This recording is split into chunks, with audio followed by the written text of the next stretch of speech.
کې غوري نو تا هغه غورې په ځای ناغوره وکړي خپل اجتهاد وکړي چې زما ذهن دا دی او رای مې دا ده چې دا به ټیکي نو دا اجتهادي غلطي شوې وه خو د پیغمبر او د صحابه کرامو شان ډیر لوی وي نو ځکه ورته الله زوره نه ورکړل نور د شریعت خلاف نه دی کړی نو رب العالمین ورته وایي تریدون عرض الدنیا تاسو اراده د دنیا د سامان لرله چې پیډیه به ترې نه والو نو کو تاسو پکې ځان له ذاتي فکر او سوچ کړی نو ګورئ دا تاسو له مناسب نه دی چې تاسو د دنیا سوچ کوئ نو مونږ او تاسو څومره د دنیا سوچونه کوو مونږ ته الله زوره نه کوي ځکه زمونږ حال خو ډېر لرې دی او صحابه کرام خو ولیان وو ځکه الله ورته په دې باندې زوره نه وکړله او دلته یې داسې ویلي دي ما کان لنبی مناسب نه دی یو پیغمبر لره ګوره دلته دا نبی لفظ نکره راوړې ده دې کې انتهایی ادب د نبی کریم صلی الله علیه الله ورته داسې نه وایي چې تاله مناسب نه دی وایي یو پیغمبر لره مناسب نه دی نو دا د رسول الله صلی الله علیه وسلم د شان د نبی کریم صلی الله علیه وسلم د ادب رعایت کولی چې الله ورته داسې خطاب وکړو بهر صورت بیا په دې باندې عذاب ولې نه راتو عذاب په الله را نوستو الله وی کما فیصله نه وی کړی نو ما به په تاسو باندې عذاب راوستو نو په دې صحابه کرامو ولې عذاب رانغی یو جواب دا دی چې دلته د نبی کریم صلی الله علیه وسلم او د صحابو خپل اجتهاد کړو د شریعت د طرف نه تا ته په یو خبره کې اجازه تی چې کومه ته اخلي نو هلته بیا خلک خپل سوچ فکر کوي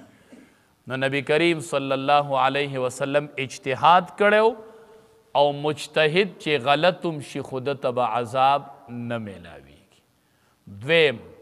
د قیدیانو باره کې د الله د طرف نه خو صریح حکم لا نه راغلی کو الله صریح حکم کړی وی دی د هغې خلاف کړی وی نو بیا به عذاب راغلی نو صراحتا ښکاره حکم خو نه و چې صراحتا حکم د وجلو راغلی او دوی ترې انکار کړی وی بل دا بدریین صحابه او الله بدریین معاف کړي الله اعلان کړی اعملوا ما شئتم فقد غفرت لكم څومره لوی اعزاز اعملوا ما شئتم عمل کوئ چې څومره غواړي فقد غفرت لكم ما تاسو بخلی یې ما تاسو بخلی یې دا بدریین صحابه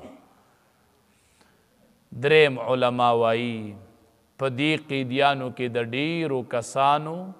د ایمان راوړل الله په تقدیر کې لیکلي او بیا ډیر شي ایمان راوړو نو په دې وجه رب العالمین صحابه کرامو له عذاب ورنکو دویم بله مسله تې دا راووتله چې الله پاک مال غنیمت حلال کو ویلې عذاب ورنکو نو وی دا درله حلال دی دا فدیه چې ما اخیستې ده ټیک ده نو د دې په وجه رب العالمین په دې عذاب را نازل نکو دې آیاتونو مبارکو کې دغه واقعه ذکر کړي ما کان لنبی ندی مناسب پیغمبر لره ای یکون له اسرا چې وي دي د لره قیدیان چې د ده په لاس کې دی او په قبضه کې دي قیدیان راشي نو دله مناسب نه دي حتی یسخن فی الارض ترسو پورې چې دی ویني توی نه کې په ځمکه کې دا وله مناسب نه دی یعنی چې دی وجلی وی نو ښه به وه تریدون عرض الدنیا تاسو غواړئ سامان د دنیا تاسو د دنیا سامان غواړئ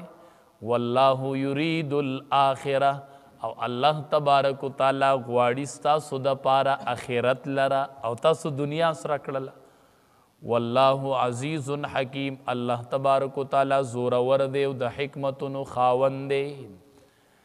لولا کتاب من الله کنوی حکم د طرف د الله نه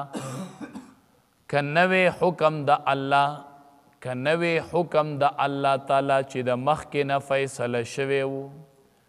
لولا کتاب من الله کچری نوی حکم د طرف د الله نه سبقا چې د هغې مخکې فیصله شوې وه لمسکم نو خامخا برسیدلی او تاسو ته فیما په وجه د هغې مال اخستم چې تاسو اغستی دی په فدیه کې د قیدیانو نه عذاب عظیم تاسو ته به عذاب لوی در رسیدلی و فکلو پس اوس خو خورئ مما د هغې مال نه غنیمتم چې تاسو په غنیمت کې واغستو خورئ حلال دی حلالا حلال و طیبا و پاک واتقوا الله ویریږئ د الله نه ان الله غفور الرحیم بے شک اللہ تبارک و تعالی بخن کے مہربان دے